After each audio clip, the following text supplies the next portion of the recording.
In this video, I'm going to talk about Euler's method, which Euler's method is used to approximate values of a function. If we're just given our differential equation and an initial value, and what we use is we use little slopes of our secant line, little tangent line approximations to then actually approximate what this value of the function could be.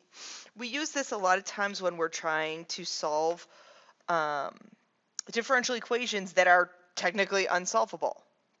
Okay, so we always start at an initial point. We find the rise over the run and basically figure out what our next point is. And then eventually we're going to use this new point, and we're going to approximate another point, and then another point to the actual, as close to the actual function value as we can. There's a special formula that I want you guys to use, and there's actually a nice chart that I have that breaks all of this down for us. So you start at your initial value, and you use, to get to your next point, you use the initial value plus your change in x. Change in x, remember, means delta x.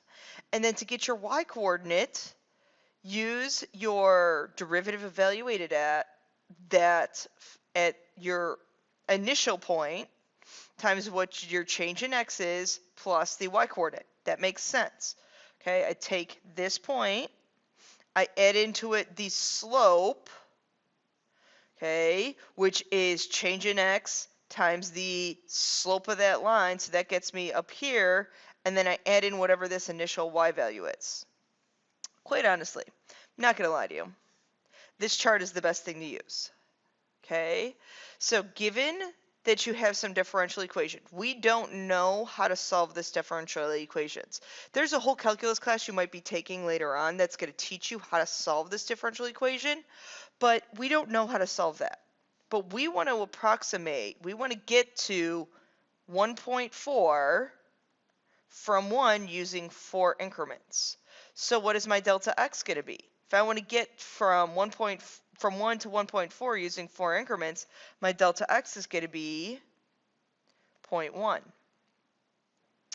Okay, so this table is actually pretty easy to set up. Start with your initial value. My initial point is 1, 2. Your delta x, we just figured that out, 0.1. Now plug into your slope. What goes here is your delta y, which is 2 times 1 plus a 2, all times by whatever your delta x is, which was 1.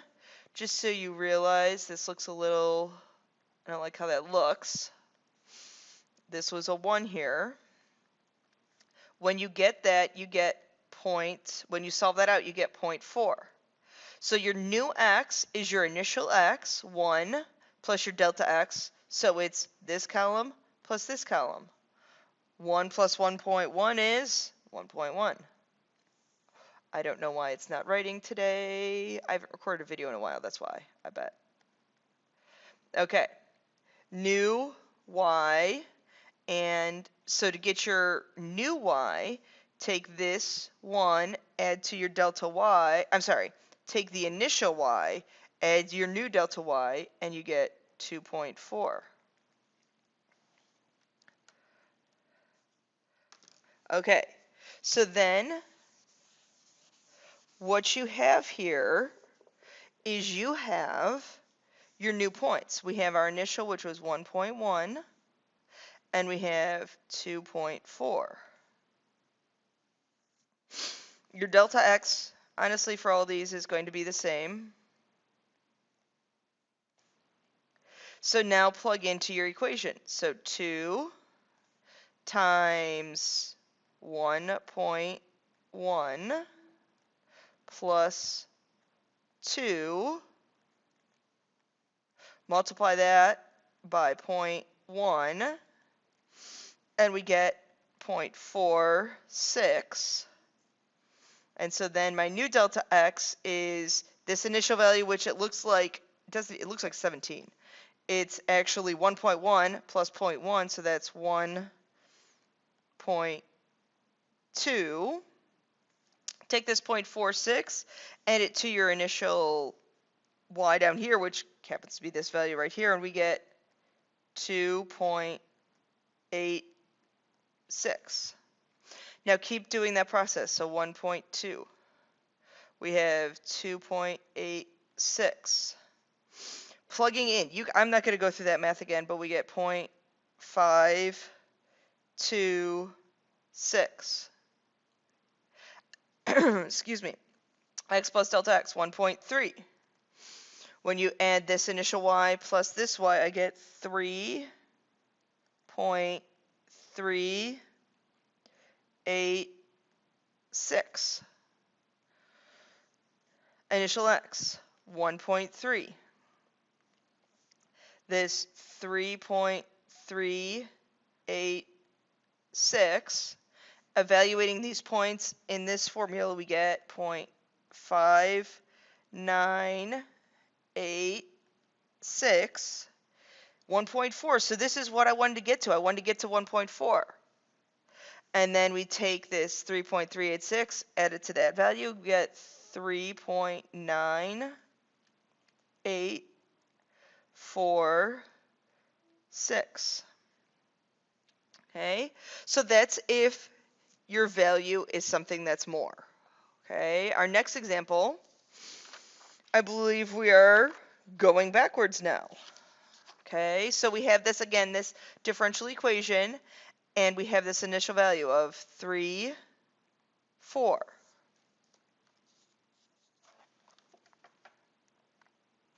And what we're going to do is we need to get to 2.6. So notice how now we have f of 3, but I'm going to something a little bit less, so our delta x is going to change. Our delta x this time is going to actually be negative 0.1. Okay, now plugging in. You guys know how to plug stuff into a calculator. Oh, I didn't even actually find what that value is. Okay, I apologize. Let me quickly find what that value is. I just regular old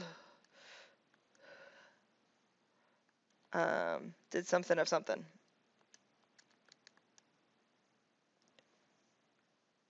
All right, so that ends up being negative 1. So my new x, 2.9. My new y is 3 because I subtract. So now I have 2.93. My delta x is negative 0.1. So now plugging in. Again, another one that I didn't find. If only I was prepared for class. Plus 3 times by my negative delta x.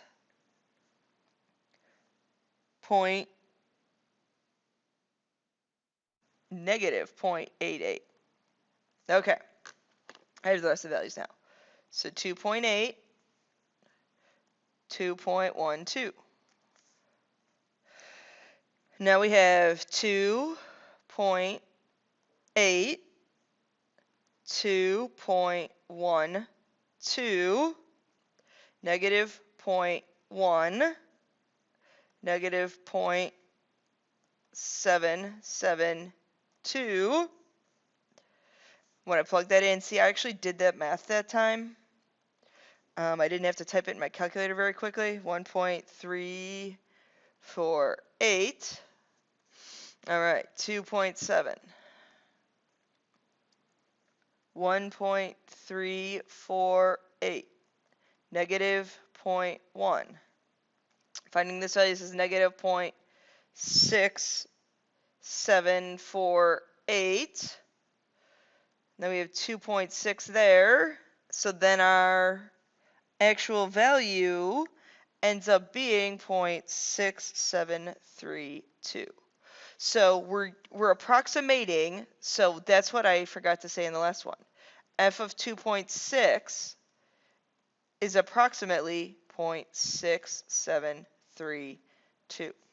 And again, I think it's really helpful if you set up that table.